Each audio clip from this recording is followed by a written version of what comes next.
మిత్రులారా, ఇప్పుడు మనం భీముని గర్వభంగం పాఠంలో మూడవ భాగంలోకి ప్రవేశిద్దాం.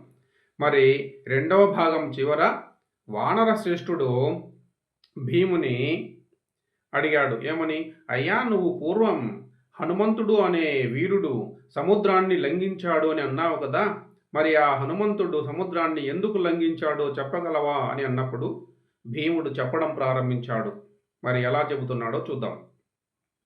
అలఘుండు ఇక్ష్వాకు మహాకుల వీరుడు రాఘవుండు గురువచనంబున్ సలుప వనవాసి అయి తన లలనన్ కోల్పడియనట్టే లంకేశ్వరుచేన్.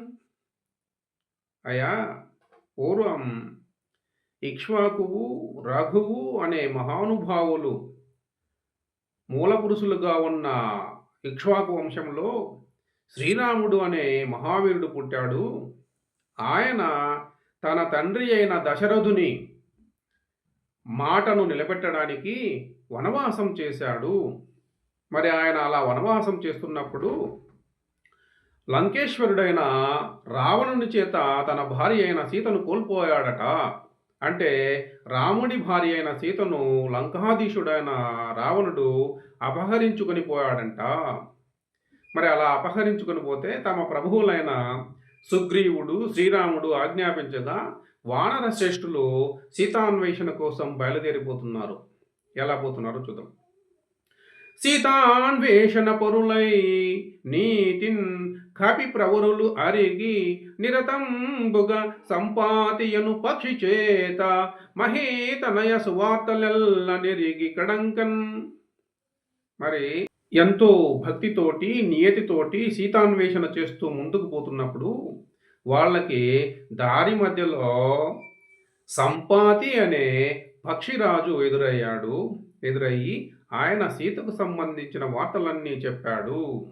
ఏమని చెప్పి ఉంటాడు? అయ్యా, శ్రీరాముడి భార్య అయిన సీతను లంకాధీశుడైన రావణుడు అపహరించుకొని పోయాడు, ఇలాగే పోయాడు, మీరు ఇలాగే వెతుకుతూ పోండి అని చెప్పి ఉంటాడు. మరి అలా చెప్పినప్పుడు వాళ్ళు ముందుకు పోయారు. పోతే అక్కడ సముద్రం కనిపించింది. అప్పుడు వారలు వారిది కడువంగనేరక తారున్నయడా అనిల సత్వమునన్ వారిధి లంఘించే మహావీరుడు హనుమంతుండనగా విందు కపీంద్ర. మరి సముద్ర తీరానికి చేరుకున్న వానరులు సముద్రాన్ని దాటలేక నిరుత్సాహపడి ఉన్నారు. ఆ సమయంలో హనుమంతుడు వాయుజవంతో సముద్రాన్ని దాటాడు అని పెద్దవాళ్ళు చెప్పగా విన్నానయ్యా వానరశ్రేష్ఠ అని భీముడు అన్నాడు. అని ఇంకా అంటున్నాడు. ఏమని? ఏను హనుమంతునంతియ బల పరాక్రమంబులు గలవాడా నా పౌరుషంబు చూపుదునే అనినా. మరి నేనున్నానే భీమసేనుణ్ణి, ఆ హనుమంతుడి అంతటి బలపరాక్రమాలు కలిగిన వాణ్ణి, నా బలపరాక్రమాలు చూపించమంటావా అని అన్నాడు. అంటే అప్పుడు హనుమంతుడు హవ్యక్త హాసముకుండగుచు తన్నుకొస్తున్న నవ్వుని దాచుకుంటూ ఇలా అన్నాడు. అన్న ఏను ముదిసినవాడ లేవనోపన్ పోయదవేని నా తోకన్ పాయంద్రోచి పొమ్ము అనినాడు.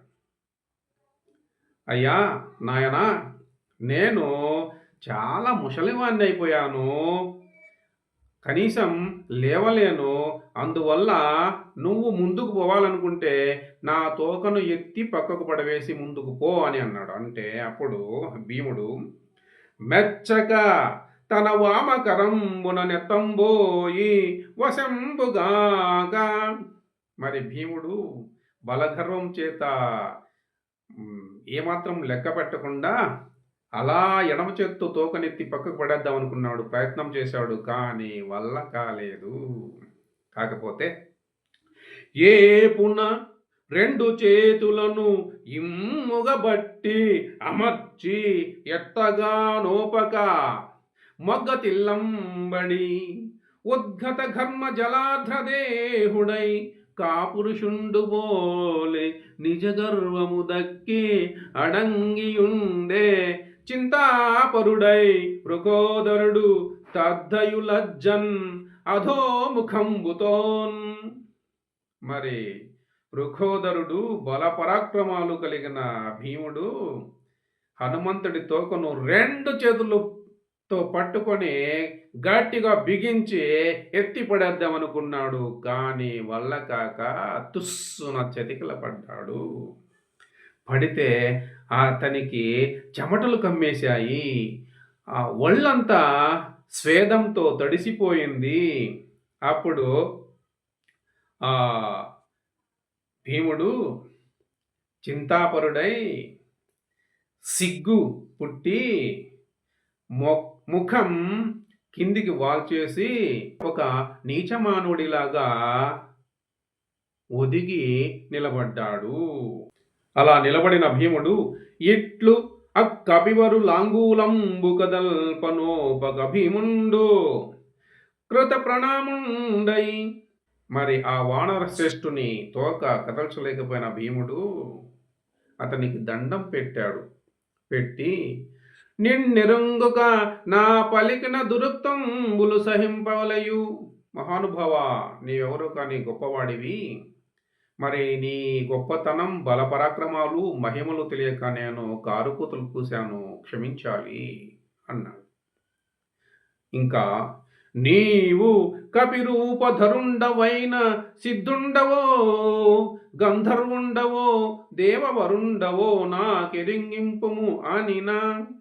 మరి నీవు ఈ వానర రూపంలో ఉన్న సిద్ధుడివో గంధర్వుడివో లేక దివ్య పురుషుడివో నాకు చెప్పు అని అన్నాడు. అప్పుడు హనుమంతుడు భీముంజూచి నగుచు ఏను కేసరి క్షేత్రంబున వాయుపట్టారకునకున్ పుట్టినవాడా. అయ్యా భీమసేన, నేను కేసరి అనే వానర శ్రేష్ఠుడి భార్య అయిన అంజలీదేవి గర్భంలో వాయుదేవుని వరాన పుట్టినవాణ్ణి. నీవు చెప్పిన హనుమంతుండా.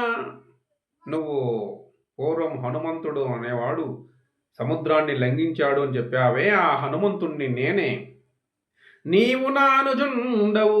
మరి నీవు కూడా ఎవరివో కాదు, నా తమ్ముడివి. ఎందుకంటే మనమిద్దరం కూడా వాయుదేవుని వరాన పుట్టాం కాబట్టి. తొల్లి రఘుకులేశ్వరుండైన రామదేవుండు రావణుండను రాక్షసు చేత అపహృత భార్యుండై సుగ్రీవాది వానరుల అసంఖ్యాత సంఖ్యల వారిన్ తనకు సహాయులం చేసుకొని సేతుబంధనంబున సముద్రంబులంఘించి సమరంబున రావణుని వధించి అందు నా కెలసనంబునకు మెచ్చి. మరి పూర్వం రఘువంశంలో రాముడు అనే మహావీరుడు పుట్టాడు. ఆయన భార్య అయిన సీతను లంకాధీశ్వరుడైన రావణుడు అనేవాడు అపహరించుకొని పోయాడు. అప్పుడు శ్రీరామచంద్రుడు సుగ్రీవుడు మొదలైన వానర వీరుల్ని అనేక మందిని తనకు సహాయంగా తీసుకొని ముందుకు పోయాడు.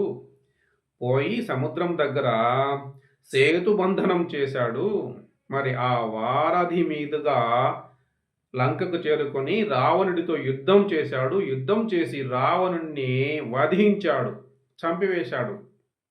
మరి ఈ సీతాన్వేషణ కార్యంలోనూ సముద్రానికి వారధి కట్టి లంకకు చేరడంలోనూ తరువాత రావణుడితో జరిగిన యుద్ధంలో విజయం సాధించడంలోనూ నేను చేసిన సేవలకు మెచ్చుకొని రాముడు ఏమన్నాడంటే, నరసురస్తుత్యమై ఎంతకాలంబు నా కీర్తి నిలుచు నిరతంబుగా అంతకాలము నీవు నిత్యుండవగుచు పరగుము అని వరము తగ దయంచేసి ప్రభుడు ఉర్వి ఎల్లసరి 11,000 ఏండ్లేలి చనియతాదివికి. ఓ హనుమంతుడా, ఈ భూమి మీద నరులు సురలు ఎంతకాలమైతే నా కీర్తిని ప్రశంసిస్తూ ఉంటారో నీవు అంతకాలం మరణం లేనివాడివై చిరంజీవివై వెలిగిపో అని వరం ఇచ్చాడు. ఇచ్చి ఆయన 11,000 ఏండ్లు ఈ భూమిని పరిపాలించాడు. పరిపాలించి చివరికి స్వర్గం చేరుకున్నాడు. అనిన విని భీముండు వాని నప్పుడా హనుమంతుగానిరింగి సంతసిల్లి వెండియు నమస్కరించి భవద్దర్శనంబునన్ కృతాతుండనైతినని ఇట్లనియే అని హనుమంతుడు అనగానే భీముడు ఆ ఇతనే హనుమంతుడు అని చెప్పి గుర్తించాడు. చాలా సంతోషపడిపోయాడు.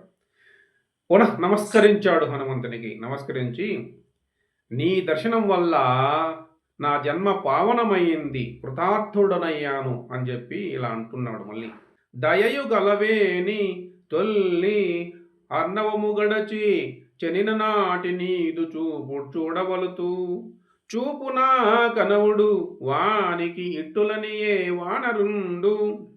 ఓ హనుమంతుడా, నా మీద నీకు ఏమాత్రం దయ ఉన్నా పూర్వం నువ్వు సముద్రాన్ని దాటావే, అప్పుడు నువ్వు ఎలా ఉన్నావో ఆ రూపాన్ని నాకు చూపించు అని అన్నాడు. అంటే అప్పుడు హనుమంతుడు అతనితో ఇలా అంటున్నాడు. అక్కాలంబున రూపం బిక్కాలమునందు చూపనెట్లగు కాలంబు ఒక్క విధంబున నుండక పెక్కు ప్రకారముల నుండు భిన్నావస్థన్. అయ్యా భీమసేన, ఆ కాలంలో నేనున్న రూపాన్ని ఇప్పుడు చూపించడం ఎలా వల్లపడుతుంది, ఎలా వీలవుతుంది? మరి కాలం అనేది ఎల్లప్పుడూ ఒకేలాగా ఉండదు, పలు రకాలుగా మారిపోతూ ఉంటుంది. దానం చేసి కృతత్రేత ద్వాపర కలియుగంబుల సంఖ్యలు వేరవేరై అందుల చరాచర భూతంబులు భిన్న ప్రకారంబులై వర్తిల్లును అనినా. మరి కాలానికి మారే గుణం ఉంది కాబట్టి ఈ కాలం 4 యుగాలుగా ఉంది. అది కృతయుగం, త్రేతాయుగం, ద్వాపరయుగం, కలియుగం. వీటికి లక్షల సంవత్సరాల కాల అవధి ఉంది. కాబట్టి ఈ కాలగమనంలో చరాచరాలైన ప్రాణులన్నీ కూడా రకరకాలుగా ప్రవర్తిస్తుంటాయి అని హనుమంతుడు అనగా భీముడు ఇలా అంటున్నాడు. ఏమని? అయ్యయ్యుగంబుల ఆచార ప్రవర్తనంబులు నాకేర్పడన్ చెప్పుమనినా. ఓ హనుమంతుడా, మరి కాలగమనంలో ప్రాణుల ప్రవర్తన మారిపోతూ ఉంటుంది అన్నావు కదా. మరి ఈ కృత త్రేత ద్వాపర కలియుగాలలో మానవుడి ప్రవర్తన ఎలా ఉండేదో నాకు సవివరంగా చెప్పు అని అన్నాడు. అంటే భీమునకు హనుమంతుండు ఇట్లనియే. మరి ఆ భీమునికి హనుమంతుడు ఇలా అని అంటున్నాడు. ఏమని? కృతమ కాని కర్తవ్యంబు కృతయుగంబు నందు లేదు చతుష్పాదమగుచు ధర్మమనగా వర్తిల్లు అచ్యుతుండయుగమున శుక్లవర్ణుడై ప్రజలగా చుచు వెలుంగు. ఓ భీమసేన, కృతయుగంలో ధర్మం 4 పాదాల మీద నడిచేది. ఆ కాలంలో మానవుడు చేసిందే పని. కానీ మానవుడు ఈ పని చేయాలి, ఆ పని చేయాలి అన్న ఆజ్ఞలు కానీ, ఈ పని చేయరాదు, ఆ పని చేయరాదు అన్న నిషేధాలు కానీ లేవు. ఆ కాలంలో శ్రీ మహావిష్ణువు శ్వేతవర్ణంతో ఉండి ప్రజలని కాపాడేవాడు. అది సనాతన ధర్మ సనాథంబు. మరి అది సనాతన ధర్మానికి నాయకత్వం వహించింది, ప్రధానమైంది. అందుల బ్రహ్మ క్షత్రియ వైశ్య శూద్రులు ఏక వేద క్రియాయోగ్యులై అకామ ఫల సంయోగంబున పుణ్యలోకంబులు వడయుదురు. మరి ఆ కాలంలో బ్రాహ్మణ, క్షత్రియ, వైశ్య, శూద్రులు 4 వర్ణాల వాళ్ళు కూడా ఒకే వేదవాక్యం చెప్పినట్లు ప్రవర్తించి ఎలాంటి కోరికలు లేకుండా నడుచుకునేవాళ్ళు, పనులు చేసేవాళ్ళు. అయినప్పటికీ వాళ్ళకి ఆయా ఫలాలు అందేవి. అలాంటి అకామ ఫల సంయోగం వల్ల వాళ్ళు అప్పట్లో పుణ్యలోకాలు పొందారు.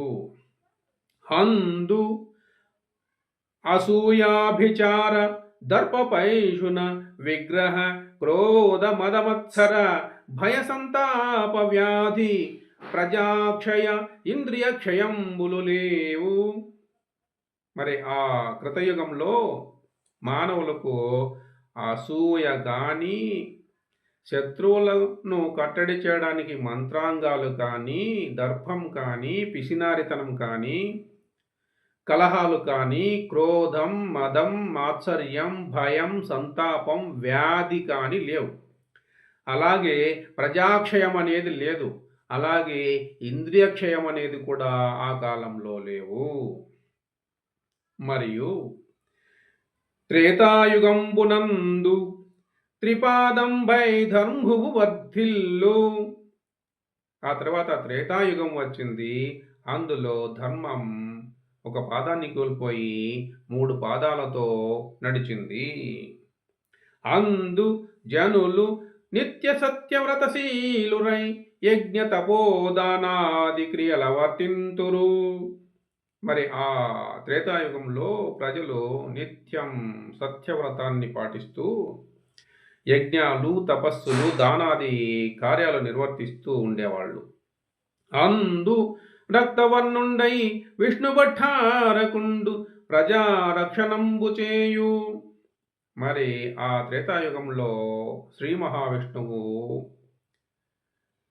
ఎర్రని రూపంతో ప్రజారక్షణ చేస్తూ ఉండేవాడు, భూమిని కాపాడుతుండేవాడు. ద్వాపరంబున 2 పాదముల చేసి నడచు ధర్మువు వేదముల్ 4 తెరగులై ప్రవర్తిల్లు వేద శాస్త్రార్థ చోదితంబులై ధర్మ కామముల్ ధరణి వరగు. మరి త్రేతాయుగం తర్వాత ద్వాపర యుగం వచ్చింది. ఆ యుగంలో ధర్మానికి మరి 2 కాళ్ళు పోయాయి. అందువల్ల ద్వాపర యుగంలో ధర్మం 2 కాళ్ళ మీద మాత్రమే నడిచింది. వేదాలు 4 రకాలైపోయాయి. మరి పురుషార్థాలైన ధర్మార్థ కామ మోక్షాలలో ధర్మము, కామం అనేవి వేద శాస్త్రాలు ఎలా చెప్పాయో అలాగా నడిచాయి. సత్య శమహీనులగుదురు జనులు కామ కాములై చేయుదురు బహుకృతువులోలి. అందు త్రైలోక్య వందితుండు అచ్యుతుండు కృష్ణవర్ణుండై జగము రక్షించు. మరి ద్వాపర యుగంలో జనాలు సత్యం, సహనం లేని వాళ్ళు అవుతారు. కోరికలతో ఏవేవో క్రతువులు చేసేస్తారు. ఆ ద్వాపర యుగంలో అచ్యుతుడు అయినటువంటి త్రిలోక వందితుడైనటువంటి శ్రీ మహావిష్ణువు కృష్ణవర్ణంతో నల్లని వాడై జగాలను సంరక్షిస్తాడు. మరి ద్వాపర యుగం తర్వాత కలియుగం వస్తుంది. ఆ యుగంలో ధర్మానికి మరొక్క పాదం పోతుంది.